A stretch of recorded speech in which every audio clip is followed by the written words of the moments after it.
தமிழ்நாடுடைய லோக்சபா சீட்ஸோடைய எண்ணிக்கை குறைய போகுது. தமிழ்நாடு மட்டுமில்ல, மற்ற south Indian States Andhra Pradesh, Telangana, Karnataka, Kerala எல்லா சீட்டும் குறைய போகுது.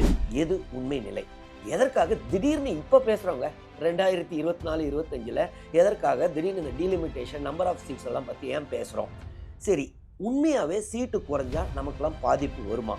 இது வெறும் சவுத் இந்தியன் ஸ்டேட்ஸை மட்டும்தான் அஃபெக்ட் ஆகும். அவங்களுக்கு பார்த்தீங்கன்னா பெரிய நம்பர் கிடையாது. அதனால அவங்களுக்கு பெரிய கிடையாது கவர்மெண்ட் ஆஃப் இந்தியாவில். ஆனால் கவர்மெண்ட் ஆஃப் இந்தியாவே பார்த்து பரவாயில்ல, நார்த் ஈஸ்ட்லாம் கஷ்டப்படுறாங்க.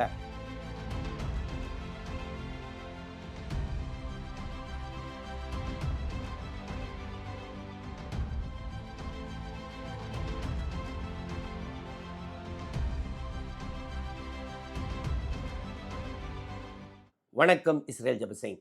2026க்கு அப்புறம் தமிழ்நாடுடைய லோக்சபா சீட்ஸோடைய எண்ணிக்கை குறைய போகுது. தமிழ்நாடு மட்டுமில்ல, மற்ற south Indian States Andhra Pradesh, Telangana, Karnataka, Kerala எல்லா சீட்டும் குறைய போகுது. இனிமேல் தமிழ்நாட்டில் இப்போ புதுசாக கல்யாணம் பண்ண போகிறவங்களாம் நிறைய குழந்தைங்களை பெற்றுக்கோங்க அப்படின்லாம் நம்மளுடைய தமிழ்நாடுடைய முதலமைச்சர் சொல்லியிருக்கார். இதற்காக ஒரு ஆல் பார்ட்டி மீட்டிங் வேற வர 5ஆம் தேதி கூட்டியிருக்கிறார். முக்கிய எதிர்கட்சியான அதிமுகவும் இதற்கு ஆதரவு கொடுத்திருக்கிறார்கள். என்ன சொல்லியிருக்காங்க? இல்லை தமிழ்நாடுடைய சீட்டு குறையக்கூடாது, அதனால நாங்களும் ஆதரவு அளிக்கிறோம் அப்படின்னு சொல்லியிருக்காங்க. பாமக மற்ற எல்லா கட்சிகளுமே ஆமாம் நாங்கள் அட்டன் பண்ணுவோம், இந்த மாதிரி சீட்டை குறையக்கூடாது அப்படின்னு சொல்கிறாங்க. உண்மை நிலைப்பாடு என்னங்க? இப்போ யூனியன் ஹோம் மினிஸ்டரான அமித்ஷா அவர்கள் என்ன சொல்லியிருக்காருன்னா, இல்லைங்க இதெல்லாம் சும்மா டைவர்ஷனு, இதெல்லாம் கிடையவே உண்மையே கிடையாது, தமிழ்நாடுடைய சீட்லாம் குறையவே குறையாது அப்படின்னு சொல்லியிருக்காரு. சரி, எது உண்மை நிலை? எதற்காக திடீர்னு இப்போ பேசுகிறவங்க 2024-25 எதற்காக திடீர்னு இந்த டீலிமிட்டேஷன் நம்பர் ஆஃப் சீட்ஸ் எல்லாம் பற்றி ஏன் பேசுகிறோம்? சரி, உண்மையாகவே சீட்டு குறைஞ்சா நமக்கெல்லாம் பாதிப்பு வருமா? இது வெறும் சவுத் இந்தியன் ஸ்டேட்ஸை மட்டும்தான் அஃபெக்ட் ஆக போதா? இல்லை, ஒரு சில நார்த் இந்தியன் ஸ்டேட்ஸும் அஃபெக்ட் ஆகலாம். அப்படி அஃபெக்ட் ஆச்சுன்னா அது எந்தெந்த ஸ்டேட்டு? ஸோ இதை பற்றிலாம் இந்த வீடியோவில் நம்ம பார்ப்போம். முதல்ல எதற்காக திடீர்னு 2025 இதை பற்றி பேசுகிறோம்? பார்த்தீங்கன்னா, நம்மளுடைய இந்தியன் கான்ஸ்டிடியூஷனில் ஆர்டிகிள் 81 அப்படின்னு ஒன்று இருக்குங்க.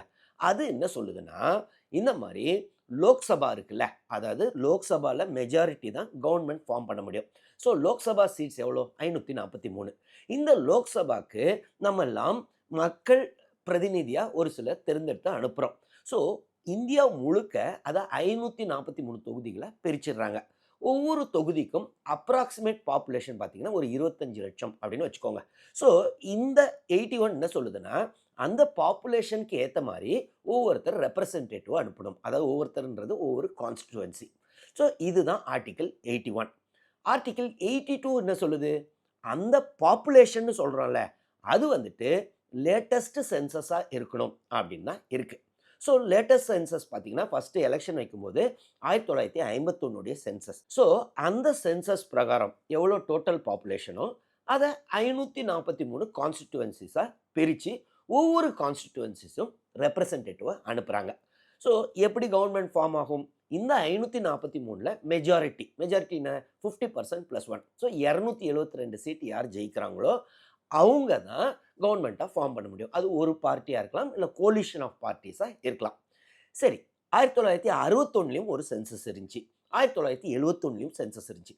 ஸோ ஆர்டிகிள் 82 பிரகாரம் ஒவ்வொரு வாட்டியும் அந்த சென்சஸ் முடிஞ்ச உடனே அதற்கு அடுத்து வர எலெக்ஷனில் லேட்டஸ்ட் சென்சஸ் எதுவோ அது பிரகாரம் கான்ஸ்டிடுவன்சிஸ்லாம் பிரியும்.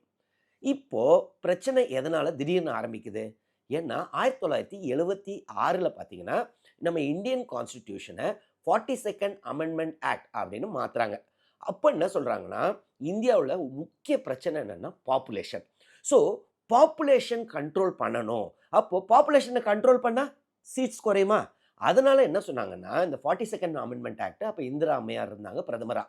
அதனால் சவுத் இந்தியன் ஸ்டேட்ஸ்லாம் கவலைப்படாதீங்க, பாப்புலேஷன் மெஷர்ஸ் கண்ட்ரோல் மெஷர்ஸை நல்லா எடுங்க, இப்போ இந்த சீட்டு குறையும்னு பயப்படாதீங்க, அடுத்த 25 வருஷத்துக்கு இதை ஃப்ரீஸ் பண்ணிடலாம். ஃப்ரீஸ் பண்ணிவிட்டு ஸோ தட் இந்த மாதிரி ஒருவேளை நீங்கள் பாப்புலேஷன் மெஷர் எடுக்கிறனால உங்களுக்கு சீட்டு குறையுன்ற பயம் போயிடும். எப்போ அந்த பிரச்சனை இல்லையோ அதுக்கப்புறம் பண்ணிக்கலான்ட்டு ஒரு 25 வருஷம் எக்ஸ்டென்ஷன் கொடுக்குறாங்கங்க. ஸோ 2001 வரைக்கும் சென்சஸ் எதை வச்சு பண்ணுறாங்க? சரி, 1971 தானே, அதை தானே ஃப்ரீஸ் பண்ணி வச்சுருக்காங்க. ஸோ அதுக்கேற்ற மாதிரி இப்போ தமிழ்நாட்டுக்கு 39 சீட்டு, உத்தரப்பிரதேஷ்க்கு 80 சீட்டு இந்த மாதிரி இருக்குங்க. 2001ல் அடல் பிஹாரி வாஜ்பாய் அவர்கள் பிரதமராக இருக்காரு. அப்போ என்னன்னா அந்த 25 வருஷம் முடியுது. அப்போ எல்லா கட்சிகளுமே அடல் பிஹாரி வாஜ்பாய் உட்பட என்ன முடிவு பண்ணாங்கன்னா, இல்ல இதை எக்ஸ்டெண்ட் பண்ணுவோம். ஏன்னா சவுத் இந்தியன் ஸ்டேட்ஸ்லாம் தமிழ்நாடு, கேரளா இவங்கெல்லாம் நிறைய பாப்புலேஷனை கண்ட்ரோல் பண்ணியிருக்காங்க. இப்போ ஒருவேளை திருப்பி சென்சஸ் பிரகாரம்னா அவங்களுடைய சீட்டு குறைஞ்சிரும். தமிழ்நாடுடைய 39 சீட்டு இன்னும் குறையும் லோக்சபால. ஸோ அதனால இதை எக்ஸ்டெண்ட் பண்ணுவோன்னு இன்னொரு ஒரு 25 வருஷம் எக்ஸ்டென்ஷன் கொடுக்குறாங்கங்க. அப்போ கான்ஸ்டிடியூஷனை அதற்காக அமெண்ட் பண்ணுறாங்க. அதுதான் 84th amendment of Indian constitution அப்படின்னு சொல்லுவாங்க. 2001ல் நடந்துச்சுங்க. ஸோ அந்த அமெண்ட்மெண்ட் என்ன சொல்லுதுன்னா, 2026க்கு அப்புறம் வர ஃபஸ்ட்டு சென்சஸை பேஸ் பண்ணி நீங்கள் வந்துட்டு எலெக்ஷனுக்கு திருப்பி பாப்புலேஷன் பிரகாரம் இது பண்ணலாம் அப்படின்னு எப்போ முடிவு பண்ணுறாங்க? 2001ல். இப்போ 2026க்கு அப்புறம் வர வேண்டிய சென்சஸ் என்னென்னா 2031. ஸோ எல்லாரும் என்ன எதிர்பார்த்தாங்கன்னா 2034 எலெக்ஷன் இருக்குல்ல, அதுதானே 2031 சென்சஸ்க்கு அப்புறம் வரும். ஸோ அப்போ இந்த பிரச்சனை வெடிக்கலாம் அப்படின்னு முடிவு பண்ணாங்க. ஆனால் இப்போ ஏன் திடீர்னு இந்த பிரச்சனை வெடிக்குது? இதற்கு காரணம் என்னன்னா, 1881லேருந்து எப்பயுமே 10 வருஷத்துக்கு ஒரு முறை சென்சஸ் நடக்கும். அதற்கு முன்னாடி ஒரு இன்ஃபார்மலாக ஒரு சென்சஸ் நடந்துச்சு 1872ல். ஆனால் 1881க்கு அப்புறம் எவ்ரி 10 இயர்ஸ் நடக்குது. ஆனால் 2021 சென்சஸ் நடக்கலை. லாஸ்ட்டாக இந்தியாவுடைய சென்சஸ் எப்போ நடந்துச்சுன்னா 2011. 2021 சென்சஸ் பார்த்தீங்கன்னா அப்போ கோவிடோடைய 2வது வேவ். ஸோ அது முடிஞ்ச உடனே சென்சஸ் நடந்திருக்கணும். ஆனால் அது நடக்கலை. ஸோ அந்த சென்சஸை இப்போ பார்த்தீங்கன்னா 23, 24, 25, 26 வரைக்கும் டிலே பண்ணிட்டா, அப்போ 2026க்கு அப்புறம் நடக்கிற சென்சஸ் இதாயிரும்ல. அப்போ ஆட்டோமேட்டிக்காக 2029 எலெக்ஷனே அதுக்கு இம்பேக்ட் வந்துருமா? ஸோ அதனால தான் இப்போ இந்த பிரச்சனை வெடிக்குது. சரி, இதற்கு வேற ஏதாவது காரணம் இருக்கா? புதுசாக கட்டின பார்லிமெண்ட் பில்டிங்லையும் பார்த்தீங்கன்னா லோக்சபாக்கு எவ்வளோ சீட்ஸ் இருக்குன்னா 888. சாதாரணமாக 543 தானே மெம்பர்ஸு. அப்போ ஏன் ஒரு 550 சீட் வேணால் போட்டு வச்சுருக்கலாம். எதற்காக நியூ பார்லிமெண்ட் பில்டிங்கில் 888 சீட்ஸ் அப்படின்னு நிறைய பேர் அப்பயே கொஸ்டின் பண்ணாங்க. ஸோ ஒரு சைடு பார்லிமெண்ட்டோடைய பில்டிங்கில் லோக்சபா சீட்ஸு இன்க்ரீஸ் ஆகிருக்கு. இன்னொரு சைடு 2021 சென்சஸ். சரி, அப்போ பார்த்தீங்கன்னா பிரச்சனை கோவிட். ஆனால் 22, 23, 24 எவ்வளோ வருஷம் போயிடுச்சேங்க. வேணும்னே கவர்மெண்ட் ஆஃப் இந்தியா இதை டிலே பண்ணுறாங்களா? ஏன்னா சென்சஸை பேஸ் பண்ணி தான் ஒரு அடுத்த 10 வருஷத்துக்கு கவர்மெண்ட் ஆஃப் இந்தியாவுடைய எல்லா ஸ்கீம்ஸும் எவ்வளோ பாப்புலேஷன் அதை பேஸ் பண்ணி தானே அந்த ஸ்கீமோட இதெல்லாம் இருக்கும். ஸோ அதை ஏன் தேவையில்லாமல் டிலே பண்ணிக்கிட்டு இருக்காங்க அப்படின்னு ஒரு குழப்பம் இருந்துச்சு. இப்போ பார்த்தீங்கன்னா ஒருவேளை இந்த 26 வருதுல்ல, 26 வரைக்கும் சென்சஸை டிலே பண்ணிட்டா 84th அமெண்ட்மெண்ட் என்ன சொல்லுது? 2026க்கு அப்புறம் வர சென்சஸ் பேஸ் பண்ணி அடுத்த எலெக்ஷன் நடக்கும். அப்போ 29 எலெக்ஷனே இது கரெக்டாக வந்துருமே. ஸோ இது வேணும்னு தான் பாரதிய ஜனதா கட்சி சென்சஸையே டிலே பண்ணி வச்சுருக்காங்க. ஜஸ்ட் இதை மாற்றுறதுக்காக. ஆட்டோமேட்டிக்காக லோக்சபா சீட்ஸ்லாம் மாறிடும். அப்போது இவங்களுக்கு பயங்கர அட்வான்டேஜ் ஆயிரும் அப்படின்னு தான் இந்த குழப்பம் இப்போ ஆரம்பிச்சிருக்கு. சரி, உண்மையாகவே ஸ்டேட்ஸ்லாம் மாறுமா? இந்த மாதிரி லோக்சபா சீட் எண்ணிக்கையெல்லாம் மாறுமா? இப்போ பார்த்தீங்கன்னா நம்மளுக்கு எதை பேஸ் பண்ணி சொல்ல முடியும்? ஏன்னா சென்சஸே இல்லை. ஆனால் நேஷ்னல் ஃபேமிலி ஹெல்த் சர்வே அப்படின்னு ஒன்று டேட்டா அப்பப்போ அப்டேட் ஆகிட்டு இருக்கும். அதை பேஸ் பண்ணி கார்னேஜி இன்ஸ்டியூட் அப்படின்னு ஒன்று இருக்குது. அவங்க ஒரு சில ப்ரொஜெக்ஷன்ஸ் கொடுத்துருக்காங்க. ஸோ இந்த டேட்டா பர்ஃபெக்ட் டேட்டாவாக இருக்காது. ஆனால் மோரர்லெஸ் கரெக்டாக தான் இருக்கணும். ஏன்னா இந்த சோர்ஸ் டேட்டா பார்த்தீங்கன்னா national family health survey data. அது பிரகாரம் என்னென்ன மாற்றங்கள்லாம் நடக்கலாம். தமிழ்நாடுடைய சீட்டு இப்போ உதாரணத்துக்கு இந்த 543 சீட்டை வச்சுப்போம். அதே மாதிரி தான் இருக்க போகுதுன்னு வச்சுப்போம். அப்போது தமிழ்நாடுடைய சீட்டு எவ்வளோ குறையுமானா 39 சீட்லேருந்து 32 சீட் ஆகிடுமா. கேரளா 20லேருந்து 15 ஸ்டேட் ஆகிடுமா. உத்தரப்பிரதேஷ் 80லேருந்து 88 சீட் ஆகுமா. பீகார் 40லேருந்து 46 சீட் ஆகுமா. ஸோ இதை இம்ப்ளிமெண்ட் பண்ணால் கண்டிப்பாக சவுத் இந்தியன் ஸ்டேட்ஸ்க்கு சீட்டு குறைய போகுது. இல்லை, நம்மளுடைய ஹோம் மினிஸ்டர் என்ன சொன்னார்? அதெல்லாம் இல்லைங்க, சீட்டெல்லாம் குறைய வாய்ப்பே இல்லைன்னு. அப்போது அந்த ஸ்டேட்மெண்ட்டை கரெக்டாக நம்ம வச்சுப்போம். சீட்டை இன்க்ரீஸ் பண்ணுறாங்கன்னு வச்சுப்போம். அப்படி தானே லோக்சபாலையும் இப்போ நிறைய சீட் போட்டாங்க. 888 சீட்ஸ் இருக்குல்ல. அப்போ புது பாப்புலேஷனை பேஸாக வச்சு சீட்ஸை இன்க்ரீஸ் பண்ணால் என்ன ஆகும்? தமிழ்நாடு வந்துட்டு 39லேருந்து 49 சீட் ஆகும். ரொம்ப சந்தோஷப்படாதீங்க. பரவாயில்லையா, அப்போ இன்க்ரீஸ் தானே ஆகுதுன்னு. கேரளா 20லே தான் இருக்கும். ஏற்கனவே 20ல் கண்டினியூ ஆகும். உத்தரப்பிரதேஷ் 80லேருந்து 143 சீட் ஆகிடும். பீகார் 40லேருந்து 79 சீட் ஆகும். ஸோ இது பார்த்தீங்கன்னா எந்தெந்த ஸ்டேட்ஸு பாப்புலேஷன் மெஷர்ஸை கண்ட்ரோலாக வச்சுருந்தாங்களோ, இந்த ஃபேமிலி பிளானிங் இதெல்லாம், அந்த ஸ்டேட்டுக்கெலாம் சீட்டெல்லாம் பயங்கரமாகவே அடி வாங்கும். ஏன்னா ப்ரொப்போர்ஷனல் தானேங்க. இன்றைக்கி பார்த்தீங்கன்னா தமிழ்நாடு ஓவரால் சீட் எவ்வளோ? 543. தமிழ்நாடுடைய சீட்ஸு 39. ஸோ பர்சன்டேஜ் பார்த்தீங்கன்னா அப்ராக்சிமேட்லி 7.1%ங்க. பீகார் 80 சீட்டு எவ்வளோ? 543ல் அப்ராக்சிமேட்டாக பார்த்தீங்கன்னா 14.7%. ஏறக்குறைய 15% ஏற்கனவே அவங்க வச்சுருக்காங்க. எதில்? 1971 சென்சஸ் பேஸ் பண்ணி. இப்போது இது பிரகாரம் நம்ம கொண்டு போனால் சவுத் இண்டியன் ஸ்டேட்ஸ்லாம் பயங்கரமாக அடி வாங்கும். இப்போ சவுத் இண்டியன் ஸ்டேட்ஸ் பார்த்தீங்கன்னா நம்ம 129 சீட் வச்சுருக்கோம். எவ்வளோ பர்சன்டேஜு? 543 சீட்டில் பார்த்தீங்கன்னா 23.57% இப்போ இருக்குது. அது 19%க்கு கீழே இறங்கிருமா. ஆனால் பிமாரு ஸ்டேட்ஸ் அப்படின்னு சொல்லுவாங்க. பிமாருனா சிக் அப்படின்னு அந்த காலத்தில் ஒரு பேருங்க. பீகார், மத்திய பிரதேஷ், உத்தரப்பிரதேஷ், ராஜஸ்தான் இதெல்லாம் சேர்ந்தது. ஸோ இந்த ஸ்டேட்ஸ்லாம் பார்த்தீங்கன்னா இப்போ 36% கிட்டே இருக்குது. அது வந்து 43% ஆகிடுமா. ஸோ எந்தெந்த ஸ்டேட் வந்துட்டு சரியான இந்த பாப்புலேஷன் கண்ட்ரோல் மெஷரை எடுக்கலையோ அவங்களுக்குலாம் இது ரொம்பவே அட்வான்டேஜஸாக ஆகிடும் இந்த லேட்டஸ்ட் பாப்புலேஷனை வச்சு பண்ணால். அப்போது மத்தியில் ஆளுகின்ற பாஜக என்ன யோசிக்கலாம்? இல்லை இந்த பிமாரு ஸ்டேட்ஸ்லேருந்தே 43% சீட்ஸ் வந்துடும். ஸோ ஒருவேளை எலெக்ஷன் 2029 எலெக்ஷனில் நார்த் வர்சஸ் சவுத் அப்படின்னு இஷ்யூ வந்தாலும் பாஜகவுடைய ஸ்ட்ராங் ஏரியா எது? நார்த்தில் உள்ள கவுபெல்ட் ஏரியாஸ், குறிப்பாக இந்த பிமாரு ஸ்டேட்ஸ். அப்போ ஆட்டோமேட்டிக்காக அந்த ஓட்டு கன்சாலிடேட் ஆகிடும். ஸோ இதை பிளான் பண்ணி தான் 2021 நடக்க வேண்டிய சென்சஸை டிலே பண்ணி 23ல் வச்சுருக்கலாம், 24ல் வச்சுருக்கலாம், அவங்க வேணும்னு 26க்கு அப்புறம் வைக்க போகிறாங்க அப்படின்னு ஆப்போசிஷன் பார்ட்டிஸ் வந்து குற்றச்சாட்டு வைக்கிறார்கள். சரி, இது வெறும் இந்த மாதிரி சவுத் இண்டியன் ஸ்டேட்ஸ் தான் அஃபெக்ட் ஆகுன்றதே தவறான ஒரு விஷயம். எதெல்லாம் அஃபெக்ட் ஆகலாம்?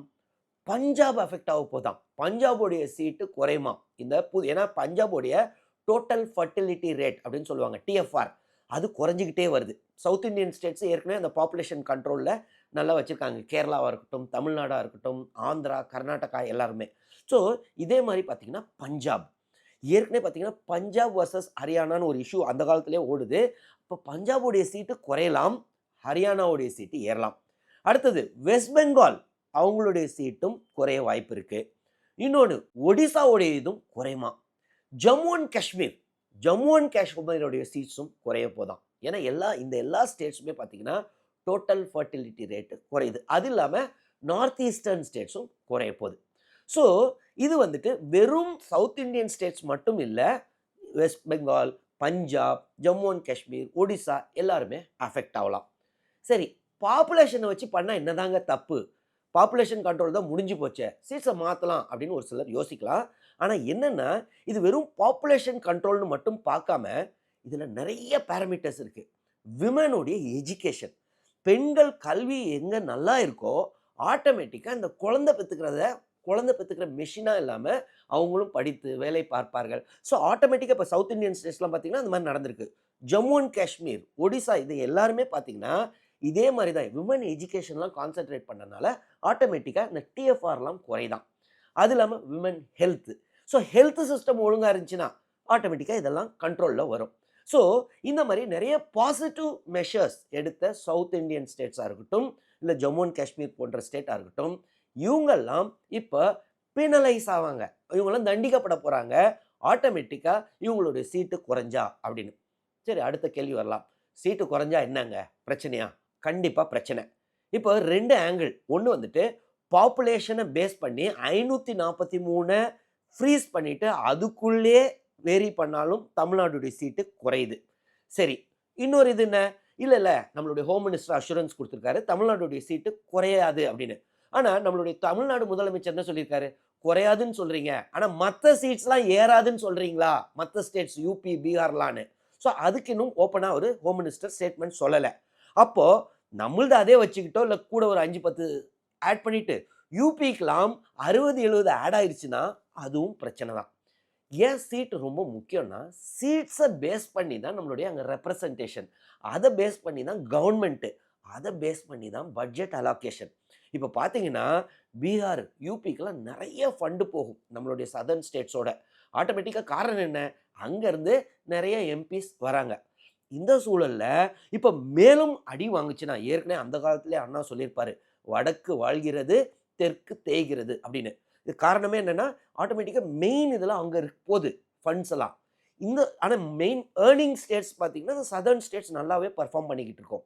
ஸோ மேலும் சி கஷ்டப்படுற ஸ்டேட்டுக்கு நெறைய ஃபண்ட் போறதுல தவறே கிடையாது. அதே சமயத்துல ஏற்கனவே அவங்க அட்வான்டேஜஸ் பொசிஷன்ல தான் இருக்கிறாங்க. இந்த சீட்ஸ் பேஸ் பண்ணி 1971 சென்சஸ பேஸ் பண்ணாலும். மேலும் அத குறைச்சிடக்கூடாது. ஏன்னா சீட்ஸ் மட்டும் குறைஞ்சதுன்னா, கடைசில நார்த் ஈஸ்டர்ன் ஸ்டேட்ஸ் மாரி நம்ம ஆயிருவோம். அவங்களுக்கு பார்த்தீங்கன்னா, பெரிய நம்பர் கிடையாது. அதனால அவங்களுக்கு பெரிய கிடையாது கவர்ன்மென்ட் ஆஃப் இந்தியால. ஆனா கவர்ன்மென்ட் ஆஃப் இந்தியாவே பார்த்து, பரவால்ல நார்த் ஈஸ்ட்லாம் கஷ்டப்படுறாங்க. அவங்களுக்கு ஃபண்ட் அலோகேட் பண்ணுவோம் அப்படின்னு அலோகேட் பண்ணுவாங்க. அந்த மாரி சவுத் இந்தியன் ஸ்டேட்ஸ் ஆயிறக்கூடாது. நம்மளுடைய நம்பர் தான் நம்மளுடைய ஸ்ட்ரென்த். ஸோ நம்பர எக்காரணத்த கொண்டும் காம்ப்ரமைஸ் பண்ணக்கூடாது. சரி, கவர்ன்மென்ட் ஆஃப் இந்தியா என்ன மெஷர் எடுக்கணும்? கவர்ன்மென்ட் ஆஃப் இந்தியா கிளியரா சொல்லிரணுங்க. இந்த மாரி சீட்ஸ் அதிகமும் ஆவாது, குறையாது. ஒருவேளை அதிகமாகுதுன்னு வைங்களேன், என்னை பொறுத்தவரை இன்கிரீஸ் பண்ணலாம். ஆனா, பாப்புலேஷன பேஸ் பண்ணி பண்ணக்கூடாது. இப்போ மத்த இப்ப யுஎஸ்ஸா இருக்கட்டும், ஜப்பானா இருக்கட்டும், நெறைய கண்ட்ரீஸ்ல பார்த்தீங்கன்னா, ஒவ்வொரு 5,00,000 இல்ல 6,00,000 மக்களுக்கும் ஒரு ரெப்ரசன்டேட்டிவ். இந்தியால பார்த்தீங்கன்னா, 25,00,000க்கு ஒரு ரெப்ரசன்டேட்டிவ். ஸோ, இப்ப புது நம்ம பார்லிமென்ட் பில்டிங்ல லோக்சபால 800க்கு மேல சீட்ஸ் இருக்கு. ஸோ, அதனால ஓவராலா சீட்ஸ இன்கிரீஸ் பண்ணிக்கலாம். ஆனா, அந்த புது நம்பர் எப்படி இருக்கணும்னா, ஏற்கனவே இப்ப தமிழ்நாட்டுக்கு எவ்வளோ? 543 சீட்ல 39. ஸோ, அப்ராக்ஸிமேட்ல 7.1%. புது என்ன நம்பரோ, ஒருவேளை 888 அதுதான் புது நம்பர்ன்னு வச்சுக்கோங்க.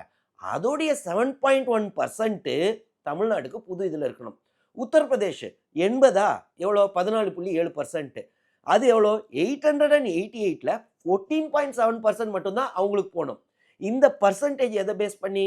1971 சென்சஸ் பேஸ் பண்ணி. ஆனா, புது சென்சஸ் பிரகாரம் இத கொண்டு வந்தா பெரிய பிரச்சனையில முடியும். ஸோ என்னை பொறுத்தவரை கவர்ன்மென்ட் ஆஃப் இந்தியா ரொம்ப கிளியரா சொல்லிரணும். இல்ல, ஏன்னா இன்ன வரைக்கும் ஸ்டேட்மெண்ட்ஸ் கிளியரா வரல. கிடையவே கிடையாது. வரப்போற சென்சஸ் வந்துட்டு சும்மா எக்ஸர்சைஸ்க்கு தான் வைக்கிறோம். அத பேஸ் பண்ணிலாம் இந்த நம்பர்ஸ் மாறாது அப்படின்னு சொன்னா நல்லது. இல்லன்னா நெறைய கன்ஃப்யூஷன்ஸ் வரும். என்ன பிரச்சனைலாம் வரலாம்? ஒருவேளை கவர்ன்மென்ட் ஆஃப் இந்தியா பரவாயில்லங்க, பிரச்சனை வேணா பண்ணிக்கோங்க. சவுத் இந்தியன் ஸ்டேட்ஸ் அப்படின்னு வந்தா, இது வெறும் சவுத் இந்தியன் ஸ்டேட்ஸ் மட்டும் அஃபெக்ட் ஆவாது. பஞ்சாப் நான் ஏற்கனவே சொல்லியிருந்தேன். பஞ்சாப், ஹரியானா ஏற்கனவே நெறைய பிரச்சனை ஓடும். இப்போ பஞ்சாபுக்கு வந்துட்டு சீட்டு குறையவும், ஹரியானாக்கு ஏறும். அத பஞ்சாபிஸ் ஏத்துக்க மாட்டாங்க. அடுத்தது வெஸ்ட் பெங்கால், இன்னொரு side Jammu and Kashmir, Odisha. So பார்த்தீங்கன்னா, நாலா பக்கமும் பிரச்சனை வெடிக்கும். வெறும் சவுத் இந்தியன் ஸ்டேட்ஸ் மட்டும் இல்ல. ஸோ இது ஏன்னா எந்த ஸ்டேட்டுமே நீங்க ரூலிங் பார்ட்டியா இருக்கலாம், அப்போசிஷன் பார்ட்டியா இருக்கலாம், எந்த கட்சி எல்லா கட்சிகளும் ஒண்ணு சேர்ந்துருவாங்க. ஏன்னா, அவங்களுடைய சீட்ஸ் குறையுதுன்னா மக்கள் கடைசில பெரிய போராட்டத்தில் இறங்குவார்கள். ஸோ கவர்ன்மென்ட் ஆஃப் இந்தியா இத தெளிவா புரிஞ்சுகிட்டு, கிளியர் கட்டா வரப்போற சென்சஸ பேஸ் பண்ணிலாம் சீட்ஸ் மாறாது. மாறுனாலும் அதே ப்ரொபோர்ஷன தான் வச்சிருப்போம்னு ரொம்ப தெளிவான ஸ்டேட்மெண்ட்ட குடுத்தா நல்லது அப்படின்றது என்னுடைய வியூ. உங்களுடைய வியூ என்ன? இல்ல வேணும்னா புது பாப்புலேஷன் பேஸ் பண்ணி கூட நம்மளுடைய சீட்ஸை வெரி பண்ணிக்கலாம் அப்படின்னு நீங்க யோசிச்சீங்கனாலும் அதையும் கமெண்ட்ஸ்ல எழுதுங்க, நான் பார்த்து தெரிஞ்சுக்கிறேன். இல்ல சீட்ஸ்லாம் கரெக்டா இருக்கிற ப்ரொபோர்ஷனே தான் மெயின்டைன் பண்ணணும்னு சொன்னாலும் அதையும் கமெண்ட்ஸ்ல எழுதுங்க. அது இல்லாம நான் நிறைய இந்த கான்ஸ்டிடியூஷனல் அமெண்ட்மெண்ட்ஸ்லாம் சொன்னேன். இதுல இந்த டீலிமிட்டேஷன்ல இதுல ஏதாவது டவுட்ஸ் இருந்துச்சுனாலும் கமெண்ட்ஸ்ல எழுதுங்க, நான் கிளாரிஃபை பண்றேன். தொடர்ந்து இந்த சேனல் மூலமா சந்திப்போம். நன்றி, வணக்கம்.